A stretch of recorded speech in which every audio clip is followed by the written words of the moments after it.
God bless you guys. This is Brother Raul Masonette. Just wanted to do a quick video to let you guys know how Pastor Sam and I met, and well, give you a little background story of why we are still working together. Okay, well, I met Pastor Sam online. You know, that is not something that is uncommon nowadays. But I never thought that I would meet a man of his caliber online. You know, every time that you hear about somebody meeting somebody online, it always has it always leaves you with a bad taste. You know what I'm saying? So, you know, for me, it was very uncommon for me to want to connect, engage with, or even pay any attention whatsoever to anybody that's online. I usually never did. I never do. And, you know, I'm very friendly. When he sent me the friend request, it was cool. Okay, cool. I got a friend request from somebody. No big deal. Click.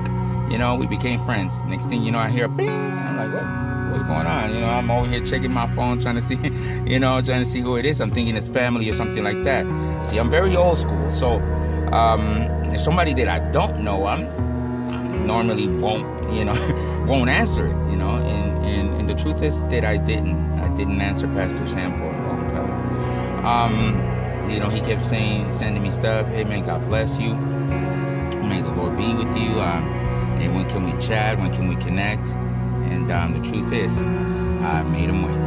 The truth is that at first I thought that maybe he was just trying to either scam me, you know what I'm saying? He was telling me that he was a pastor, that, he was telling me about, that he started Great Mission Ministries in 2012, with just a few kids and whatnot, and so on and so forth. Of course, I took it with a grain of salt, yada, yada, sure.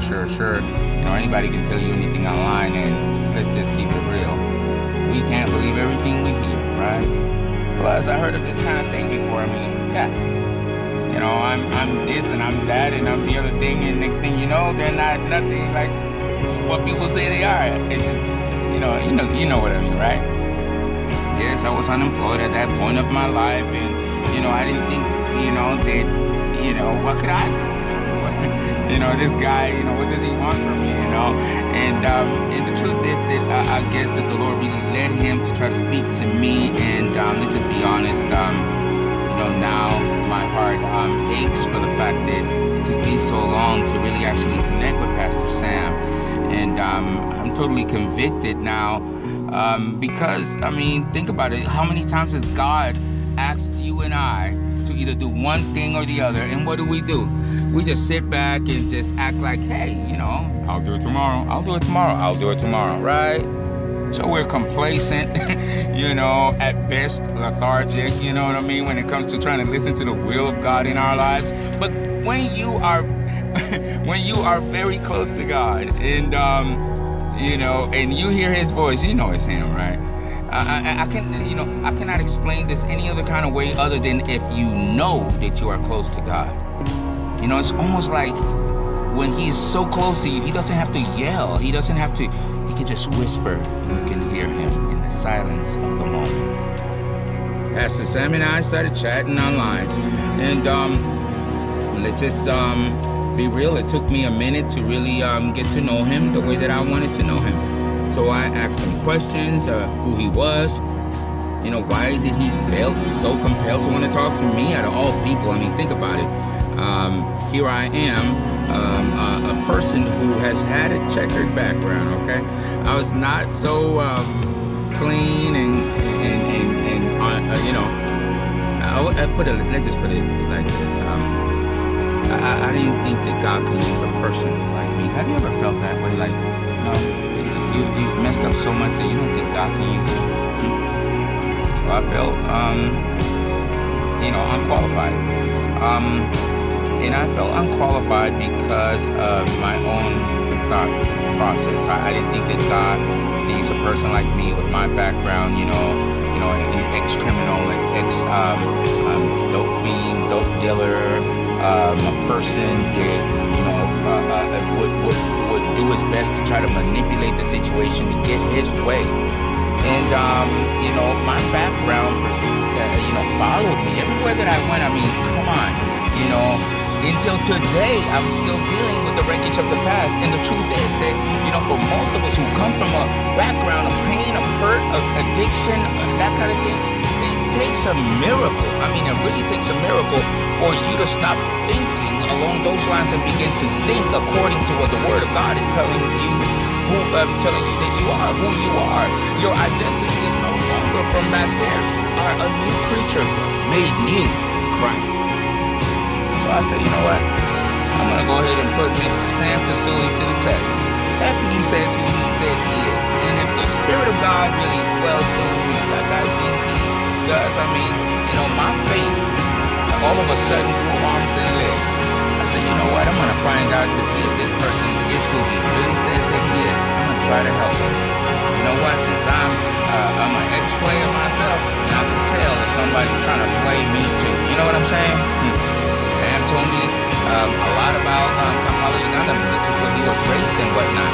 So I told him a little bit about where I was raised. You know, I told him how I came from the hood and you know, my background was, and you know, that sure, I'm willing to help him, but you know what? Once you take some pictures, show me what you know, what the needs are, and you know, we'll see what we can do, right? So when he sent me some of these pictures, I was shocked. Again, my heart broke and it was pricked. And I was like, oh my gosh, is this really real? I mean, I seen a level of poverty that I was not. I thought the hood was bad. I mean, you look at some of these kids in their condition and where they are at in life, and they are tormented. They are broken. Did you guys know that at least 38%? Which is probably like 1.5 million people of Kampala, Uganda, either have AIDS or HIV. This is serious. And not only that, as I began to do research on my own, personally, I thought that, oh my gosh, how could it possibly be that there be so many people under the age of 17 in this country? Now, mind you, Kampala, Uganda is probably about the size of Portland, Oregon, with 35 million people. That's right, 35 million people. Oh, Lord. And then I found out that, you know, they had these guys that were witch doctors. And, you know, I come from Puerto Rico. So I grew up with knowing about Santeria, witchcraft, brujeria, and all of that stuff. So I know what a witch doctor was, you know what I'm saying? And these were crazy people. I'm talking about crazy. But I didn't know that these guys were still around and in Africa sacrificing little children. Now that right there really got me concerned. I really didn't know what to think. Guys, if you really want to know a little bit more, you need to do a little bit of research yourself. But I could save you a little bit of time. Go to www.greatmissionministries.com and go ahead and share the video, pass it, give it to somebody else. Let them know what's going on. We need prayer warriors, okay? So as we began to chat on Messenger and so on and so forth, you know, I really felt like the Lord was leading me to do something more. It took prayer, you know. I just didn't want to just do things on my own recognizance. I had to go to my Father in heaven. I'm like, Lord, is this what you really want me to do? Do you really want me to go deeper, Lord? But what if I'm wrong? What if this guy is a scam artist? You know, then it hit me. You know, there's a scripture in the book of Revelation where it's in the last chapter, actually. It says, let the righteous be righteous still. Let the holy be holy still. And let the filthy be filthy still. It should not be up to me, okay, to dictate to myself even, okay, whether I'm going to help somebody on the basis of my understanding. The Lord told me, trust in him with all of my heart. Do not rely on my own understanding, that in all of my ways, if I should acknowledge him, he will direct my path. Now, when I'm telling you these type of things, this is where the rubber meets the road. Are you really going to listen to God, or are you just a hearer of the word only and not a doer, right? I was very reluctant, I'm not going to lie, but with a reluctant heart, I began to listen and obey to the will of the Lord, which he had placed inside of my heart. I'm not going to lie, I was totally reluctant. I finally took some of those pictures that he had sent me, grabbed my beat up broken phone, the one that I'm using right now, and I literally began to put music to picture, making these little videos, adding all of this information together in order to bring about an awareness of this struggling pastor named Pastor Sam. I'm not gonna lie to you, some of my friends saw it and they're like, man, how do you make all those little videos, And I told them I make them with my phone. They're like, for real? Then one of them who began to want to help me, and he told me, man, I got a computer for you. So he brought me this computer. So I was like, well, okay, cool. I got a free computer. I said, okay, Lord, you're doing something. At that point, I was still unemployed. But as I began to minister to Pastor Sam, as I began to see this thing grow, and by the way, we started in 2015 with at least 39 to 40 kids, okay?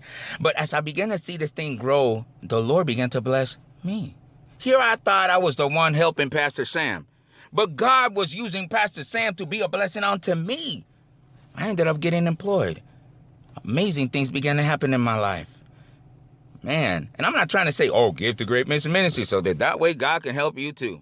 But what I am saying is that, hey guys, look, when you obey the voice of the Lord, he's telling you to do something for a reason. Just do it. Don't be so stubborn, so reluctant, so hard-headed. Don't be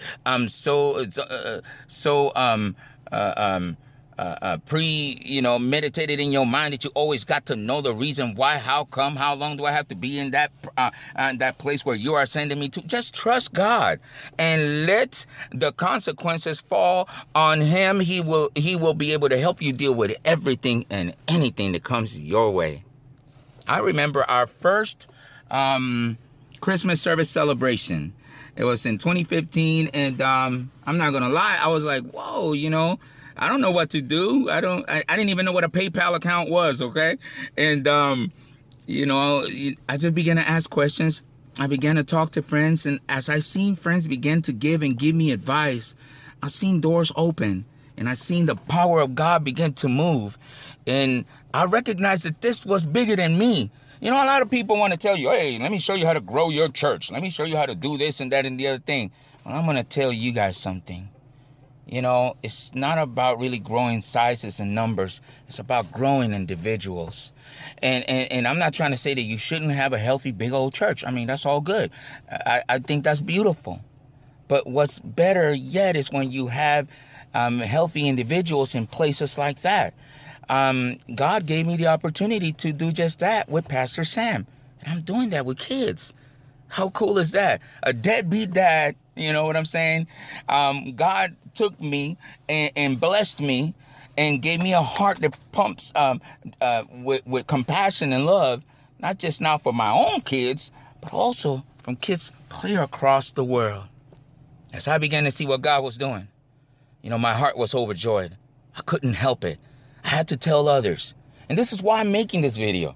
I mean, look, I'm going to continue to encourage and talk to Pastor Sam and let him know about how great, how vast, how immense, how ginormous the love of God really is.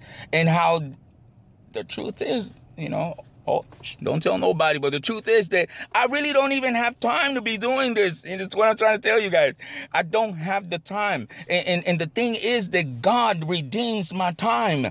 God has taken everything that the locust had eaten in my life and redeemed it and made everything brand new.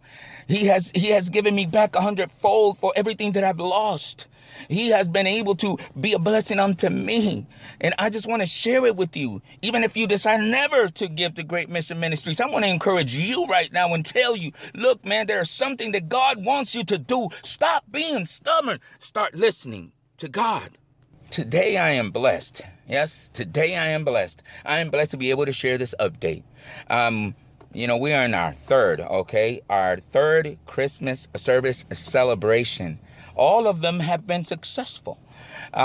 People always gave, and I've noticed this, even right now, like I said, remember I told you earlier, I didn't have the time. Then the truth is that I really haven't spent a lot of time making videos and doing all this. Probably the first or second, that I've done for this Christmas service celebration, and people have been giving. So it's not about my ability to be able to convince people. It's about my availability to be there to watch God move into the hearts of people. So, this Christmas service celebration, this is our third one. We started in 2015. 2016 was amazing. 2015, 2016, 2017, guys, this is only going to get better, and I just want to tell you a little bit about Pastor Sam and what I feel about him. Pastor Sam probably is one of the greatest, dudes I know.